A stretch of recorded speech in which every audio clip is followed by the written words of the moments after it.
কষ্ট দিবেন না, কাউকে কষ্ট দিবেন না। নিজে কষ্ট পেয়ে শেষ হয়ে যান, কান্দেন, পাগলের মতো চিৎকার করেন, যাই হোক না কেন মানুষে কষ্ট দিবেন না। 2 নাম্বার বিপদ। 3 নাম্বার যেটি ঘটে সেটি হচ্ছে এই যে মানুষকে কষ্ট দেয়, মানুষের মন থেকে আল্লাহ তাআলা তার ভালোবাসা দূর করে দেয়। যদি আপনি আমাকে কষ্ট দেন, আমি কষ্ট পেলাম, অনেক কষ্ট পেলাম, আপনি মনে রাখবেন এটার ব্যাড ইফেক্ট যেটা আপনার লাইফে ঘটবে সেটি হচ্ছে এই মানুষের মনে আপনার জন্য কোনো ভালোবাসা থাকবে না।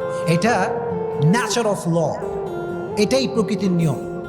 আপনি দেখবেন যারা সমাজে মানুষে গালি দেয়, রুড বিহেভ করে, এদের থেকে মানুষ অলওয়েজ ডিস্টেন্স মেনটেন করে চলে। ওদের কাছেও মানুষ যায় না। কারণ কি জানেন? আল্লাহর ধরা সবচেয়ে বড় ধরা। আল্লাহর ধরার মতো বড় ধরা পৃথিবীতে আর কোথাও নাই।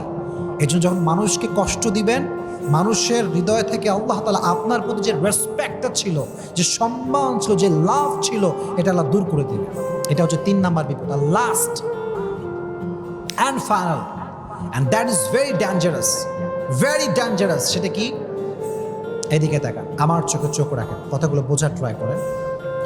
যখন আপনি মানুষকে কষ্ট দিবেন, কবরে আপনার তওবা করেছেন, আল্লাহর কাছে কান্নাকাটি করেছেন, তাহাজ্জুদ করেছেন, আজীবন আল্লাহর কাছে তওবা করতে করতে আপনার সব গুনাহ মাফ হয়ে গেছে। মাশাআল্লাহ, দ্যাটস ভেরি অ্যামেজিং।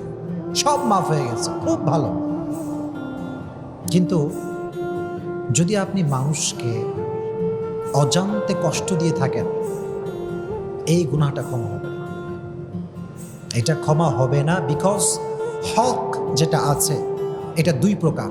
একটা হচ্ছে হকুল্লাহ, একটা আল্লাহর হক,